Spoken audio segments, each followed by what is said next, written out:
Hello all. Hope you are doing great and staying safe and full of energy as well. क्या आप कभी McD गए हो या कभी देखा है कि कैपेचिनो मिल रही है, मैक टिक्की बर्गर मिल रहा है, मैक महाराजा मिल रहा है, ये सब मिल रहे हैं तो ही हम जाके एंटर करते हैं. But if you have a friend who wants to eat a dal khichdi, क्या वो मैकडी जाएगी? नॉट एट ऑल, है ना. उसको कोई वेज रेस्टोरेंट जाना पड़ेगा.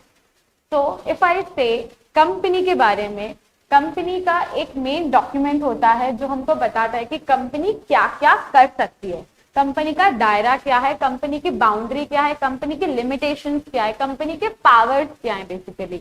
और इफ आई से अगर आज मैं बोलूं स्कोडा क्या करती है? मैन्युफैक्चरर है ऑटोमोबाइल्स की. क्या वो फूड में घुस सकती है? ना, क्योंकि उसके एमओए में लिखा ही नहीं है ऐसा कुछ. और आपको क्या पता है कि एमओए एक पब्लिक डॉक्यूमेंट है, पब्लिक डोमेन में है. यानी कि अगर मैं चाहूं टाटा का, रिलायंस का या कोई भी कंपनी जो आपके मन में चाहे, मैं उसका एमओए डाउनलोड करके पढ़ सकती हूँ कि उस कंपनी कर क्या सकती है. तो इसी तरह जब मैं बात करती हूँ कंपनी और एमओए की, तो हम आज देखते हैं कि एमओए में होता क्या है. वंस बिफोर स्टार्टिंग एमओए, अगर आप लोगों को देखना हो इनकॉर्पोरेशन कैसे की जाती है कंपनी की, तो do watch my previous video on that. Let's begin with MOA. Myself, CS Anjali Budani from HGPAT. चलो शुरू करते हैं. तो एमओए एक ऐसा डॉक्यूमेंट है जिसको हम लोग बोलते हैं charter document. Charter document of a company, जो कि डिफाइन करता है उसका कॉन्स्टिट्यूशन, कि वो क्या प्राइवेट कंपनी है या पब्लिक कंपनी है, या फिर एक फार्मर प्रोड्यूसर कंपनी है या निधि कंपनी है, या वो एक एनजीओ तो नहीं है जिसको हम लोग बोलते हैं सेक्शन 8 कंपनी. तो ये किस तरह की कंपनी है वो लिखा जाता है. उसके साथ साथ ही उससे कुछ पावर्स डिफाइन किए होते हैं कि कंपनी क्या कर सकती है और क्या नहीं कर सकती है. ऐसा कोई ट्रांजैक्शन नहीं कर सकती है कंपनी जो एमओए में ना लिखा हो.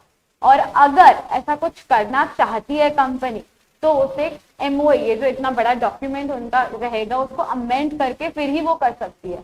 अदरवाइज वो कहलाया जाएगा कि वो अपने पावर्स के खिलाफ जाके कर रही है और वो वॉइड माना जाएगा, वो अल्ट्रा वायरस माना जाएगा, यानी कि वो गलत माना जाएगा अगर मैं साफ शब्दों में कहूँ. तो हम देखते हैं एमओए में होता क्या क्या है. सबसे पहले अगर मैं बात करूं तो उसका नेम क्लॉज होता है. जैसे स्कोडा के बारे में बोला तो उसका नाम क्या है अभी? Skoda auto Volkswagen India private limited, या जो भी है. तो उसका नेम क्लॉज जो भी रहेगा वहां लिखा रहेगा कि वो, हमको उससे पता चल जाएगा कि वो प्राइवेट है या पब्लिक कंपनी है. वैसे ही उसके बाद आता है हमारा एक रजिस्टर्ड ऑफिस क्लॉज. अब इसमें क्या होता है? इसमें लिखा होता है कि कंपनी कौन से स्टेट में रजिस्टर्ड है, कौन से स्टेट में सिचुएटेड है. यहाँ पूरा एड्रेस नहीं लिखा होता है, लेकिन सिर्फ स्टेट का नाम लिखा होता है. और उसके साथ साथ कौन सा आरओसी उसके ऊपर एप्लीकेबल है ये भी लिखा होता है. अभी आरओसी क्या होता है? जैसे हम लोग ड्राइविंग लाइसेंस हमारे पर्टिकुलरली एरिया के आरटीओ में ही जाते हैं, सिमिलरली कंपनी के भी अलग अलग जुरिस्डिक्शन डिफाइंड है. उसी को हम लोग बोलते हैं आरओसी. तो वो आरओसी का वहां पे नाम भी लिखा होता है. उसके साथ साथ ही एक ऑब्जेक्ट क्लॉज होता है. अब इसमें हमारे अगेन बाइफिकेशन किए होते हैं दो. एक होता है मेन क्लॉज और दूसरा होता है उसके एंसिलरी क्लॉजेस. अब मेन ऑब्जेक्ट ये है, जैसे स्कोडा की हम लोग अभी बात कर रहे हैं, तो उसका मेन क्लॉज क्या है? गाड़ियां बनाना. फिर वो अलग अलग गाड़ियां बनाएंगे, ये करेंगे, वो करेंगे, फसाड बनाएंगे, ऑडी बनाएंगे, ये बनाएंगे, सब बनाएंगे, लेकिन मेन काम क्या है? ऑटोमोबाइल में. लेकिन क्या सिर्फ और सिर्फ कंपनी ये गाड़ियां ही बनाएगी? क्या दूसरे कॉन्ट्रैक्ट में एंटर नहीं कर सकती? क्या वो बैंक अकाउंट नहीं खोल सकती? क्या वो किसी और तरह का कॉन्ट्रैक्ट नहीं कर सकती है? बिल्कुल कर सकती है ना. तो वो सारी चीजें जो भी है जो कंपनी कर सकती है, दूसरी चीजें, वो हम लोग लिखते हैं एंसिलरी ऑब्जेक्ट. उसके बाद आता है लायबिलिटी क्लॉज.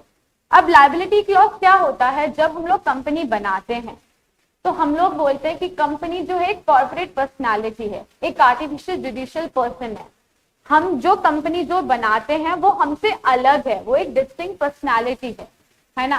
तो यानी कि अगर मैं बोलूं मैं यहाँ पे 50,000 रुपीज डाल रही हूँ, तो और मैं company as a limited liability बना रही हूँ, तो यानी कि मैं उससे 1 रुपया भी ज्यादा जो है बिल्कुल नहीं भरूंगी. जितना मेरा कॉन्ट्रीब्यूशन है उतना ही भरूंगी.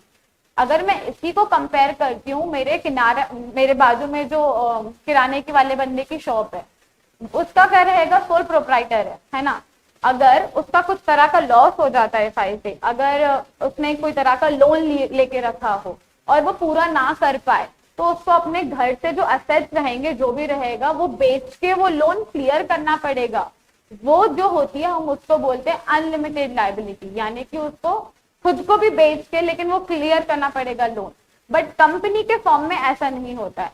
कंपनी के फॉर्म में होती है हमारी लिमिटेड लायबिलिटी। अगर मैं बोलती हूँ 50,000 यानी कि 50,000, उससे 1 रुपया मुझे नहीं भरना है एक्स्ट्रा। नेक्स्ट होता है हमारा शेयर कैपिटल क्लॉज। अब इसमें हम लोग दो टाइप्स ऑफ कैपिटल क्लॉजेस लिखते हैं। एक होता है हमारा ऑथराइज कैपिटल और एक होता है हमारा पेड अप कैपिटल। अभी ऑथराइज क्या होता है?